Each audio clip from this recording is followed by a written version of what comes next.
नाज़रीन ग्रामी, क्या आप जानते हैं कि ऊंट की पैदाइश कैसे हुई और ऊंट सांप क्यों खाता है?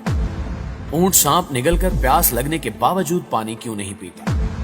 ऊंट की आंख में आने वाले आंसू किस काम आते हैं? ऊंट का गोश्त खाने के बाद वजू करना क्यों जरूरी है? ऊंट के बाड़े में नमाज पढ़ने से क्यों मना किया गया है? जबकि एक शख्स ने ऊंट को इस बात पर मजबूर किया कि वो अपनी मां के साथ मिलाप करे तो क्या हुआ? इन सवालों के जवाब यकीनन आप भी नहीं जानते होंगे। इसलिए आज हम आपको ऊंटों के बारे में कुछ ऐसे हकायक बताएंगे जिन्हें सुनकर आप हैरानों परेशान रह जाएंगे। लिहाजा आपसे इल्तमास है कि इस कीमती मालूमात को मुकम्मल जानने के लिए वीडियो को आखिर तक जरूर देखिएगा। तो आइए चलकर ऊंटों के मुताल्लिक कुछ नया जानने की कोशिश करते हैं। नाज़रीन ग्रामी, अल्लाह ताला ने कुरान मजीद में फरमाया है कि ये लोग ऊंटों की तरफ नहीं देखते कि कैसे अजीब पैदा किए गए हैं। ऊंटों का तज़किरा हदीस शरीफ में भी मौजूद है कि हर ऊंट की कोहान पर एक शैतान सवार होता है। जब तुम इस पर सवार हो तो अल्लाह का नाम लो, बस तुम इसकी खिदमत करो, बेशक अल्लाह ही ने सवारी दी है। एक और हदीस में है कि ऊंट शयातीन से पैदा किए गए हैं। हर ऊंट के पीछे एक शैतान होता है। ऊंट एक ऐसा जानवर है जो सदियों से इंसानों की खिदमत करता चला आ रहा है। एक आम सेहतमंद ऊंट 450 किलोग्राम तक वजन उठा सकता है। ऊंट के बालों से नफीस कपड़ा बनाया जाता है। इसकी खाल से चमड़े की मुख्तलिफ मसनूआत तैयार की जाती हैं। ऊंट खुराक और पानी को चर्बी में तब्दील करके अपनी कोहानों में जखीरा कर लेते हैं। इस तरह वो कई दिनों तक बगैर खाए पिए जिंदा रहते हैं। इनके पंजे इन्हें रेत और बर्फ में धंसने से बचाते हैं। ऊंट की आंख में एक बंद झिल्ली होती है। इसी गिलाफे चिशम की वजह से इनकी आंखें सहराई रेत और गर्दो गुबार से महफूज रहती हैं। जब रेत के तूफान आते हैं तो इनके नथने बंद हो जाते हैं ताकि इनके अंदर रेत ना जा सके। ऊंट की नाक के नथने सामने से सीधे नहीं बल्कि तिरछे होते हैं और इसी वजह से खुले नथनों में भी रेत बराह रास्त जमा नहीं हो सकती। नाज़रीन ग्रामी, ऊंट को सहराई जहाज भी कहा जाता है। ऊंट की दो अकसाम बहुत ज्यादा मशहूर है। पहली किस्म के ऊंट वो हैं जिनका एक कोहान होता है। दूसरे नंबर पर वो हैं जिनके दो कोहान होते हैं। ऊंट 40 मील फी घंटा की रफ्तार से दौड़ सकता है। ऊंट के ऊपर वाले होंठ दरमियान से कटे होते हैं, यानी दो हिस्सों में तकसीम होते हैं और ये इन होंठों को ऊपर नीचे हरकत दे सकते हैं। ऊंट के होंठों पर गद्दी नुमा खाल होती है जिस पर छोटे छोटे बाल होते हैं। इनकी मदद से ये अपने होंठों को कांटों से महफूज रखते हैं। ऊंट कांटेदार दरख्तों को बड़े मजे से खाता है क्योंकि इस अमल से इसकी अंतड़ियां मजबूत होती हैं।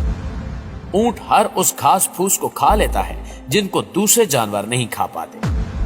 माहिरीन ने इस बात का दावा किया है कि ऊंट 3 मिनट में 200 लीटर तक पानी पी सकता है और इतनी तेजी से और इतनी मिकदार में कोई और जानवर पानी पीने की सलाहियत नहीं रखता। सांप का गोश्त ऊंट की पसंदीदा ग़िज़ा है। यही वजह है कि ऊंट सांप को बड़े शौक से खाता है।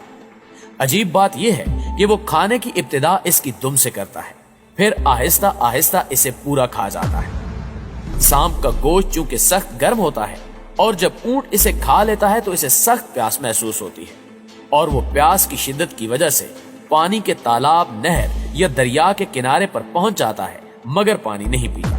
चूंकि अल्लाह रब्बुल इज्जत ने ऊंट को तकवीनी शक्ल में पैदा किया है और अगर सांप खाने के फौरन बाद ऊंट पानी पी लेता है तो सांप का जहर इसके बदन में फैल सकता है। लिहाजा वो शदीद प्यासा होने के बावजूद तालाब पर पहुंचकर भी कुछ देर के लिए पानी नहीं पीता। फिर वो जोर से बिलबिलाने लगता है और यूं महसूस होता है कि जैसे वो किसी सख्त मुश्किल में मुब्तला है और किसी को अपनी मदद के लिए पुकार रहा है। उस वक्त इसकी आंखों से आंसू बहने लगते हैं। अल्लाह ने इसके पपोटों के नीचे 2 छोटे छोटे गड़े तख्लीक किए हैं। इसके आंसू उन गड़ों में जमा होते हैं और यूं सांप का सारा जहर आंसू बनकर आंखों से बाहर निकल आता है। अक्लमंद सारबान इस गड़े में जमा शुदा पानी को किसी साफ शीशी में भर लेते हैं क्योंकि ऊंट के ये कीमती आंसू सांप और बिच्छू के कांटे का तरियाक होता है जिसे बवक्ते जरूरत इस्तेमाल किया जा सकता है। नाज़रीन ग्रामी, ऊंट को एक बीमारी लगती है जिसका नाम हयाम है। बाज माहिरीन के नजदीक इस बीमारी का इलाज सांप को जिंदा निगलना है। यह भी कहा जाता है कि बाज औकात खुद ऊंट सांप को खा लेता है जिसके जहर की वजह से इसको शदीद प्यास लगती है। इस बीमारी के लाक होने पर ऊंट खाना पीना छोड़ देता है और मरते दम तक मशरिक से मगरिब की तरफ सूरज को देखता रहता है। ماہرین کے نزدیک اس بیماری کا علاج سانپ کو زندہ نگلنا ہے۔ صحرا میں صرف اونٹ ہی وزن اٹھا کر کئی دنوں تک بغیر کھائے پیے میلوں سفر کر سکتا ہے۔ انسان اونٹ پر اپنے ساز و سامان کے ساتھ سواری کرتا ہے۔ انسان کو ایسا محسوس ہوتا ہے کہ جیسے وہ اپنے گھر میں بیٹھا ہے۔ اللہ تعالیٰ نے اونٹ کو اس قسم کا اس لیے پیدا کیا تاکہ پانی کی کشتی کی طرح خشکی کی کشتی بھی تیار کی جا سکے۔ اونٹ ایک حلال جانور ہے اور اس کا گوشت بڑے شوق سے کھایا جاتا ہے۔ اونٹ کا گوشت معدے کی تیزابیت، سینے کی جلن اور نمونیے سے بچاتا ہے۔ کالے یرکان، پٹھوں کے درد اور پرانے بخار کو ختم کر دیتا ہے۔ اونٹ کا گوشت کھانے سے مردانہ طاقت میں بے پناہ اضافہ ہوتا ہے۔ اونٹ کے گوشت میں وٹامن بی، سی اور آئرن وافر مقدار میں پائے جاتے ہیں۔ اونٹ کا گوشت آنکھوں کی بینائی میں اضافہ کرتا ہے، یعنی نظر کو تیز کرتا ہے، جوڑوں کا درد اور دمے جیسی بیماریوں کو ختم کرتا ہے۔ یورپی ممالک میں کئی لوگ اپنا وزن کم کرنے کے لیے اونٹ کا گوشت استعمال کرتے ہیں۔ اونٹنی کا دودھ خالص، لذیذ اور مفید ہوتا ہے، جس میں بہت ساری بیماریوں کا علاج ہے۔ اونٹنی کا دودھ شوگر کے مریضوں کے لیے انتہائی فائدہ مند ہے۔ ناظرین گرامی، ماہرین حیوانات نے لکھا ہے کہ جس وقت اونٹ کو غصہ آتا ہے تو یہ کسی کو بھی خاطر میں نہیں لاتا۔ اس وقت اونٹ بدخلق ہو جاتا ہے اور اونٹ کے منہ سے سرخ کھال نکلتی ہے۔ یہ اسے اپنے پیٹ سے نکال کر پھونک مارنے لگتا ہے اور بلبلانے لگتا ہے اور اس کے منہ سے جھاگ نکلنے لگتی ہے۔ اس طرح غصے کی حالت میں اونٹ کھانا پینا ترک کر دیتا ہے۔ یہ جانور سب سے زیادہ بغض اور کینہ رکھنے والا جانور ہے، لیکن اس کے ساتھ ساتھ اس میں صبر و تحمل اور دوسروں پر حملہ کرنے کی صلاحیت بھی موجود ہوتی ہے۔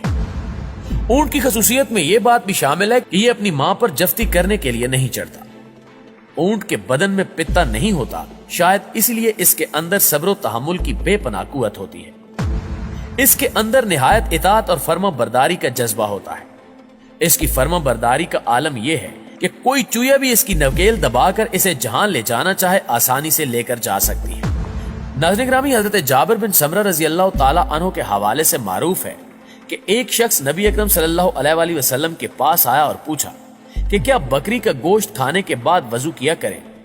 آپ صلی اللہ علیہ وآلہ وسلم نے فرمایا کہ اگر چاہو تو وضو کرو، اگر نہ چاہو تو نہ کرو۔ اس شخص نے دوبارہ پوچھا کہ کیا ہم اونٹ کا گوشت کھانے کے بعد وضو کیا کریں؟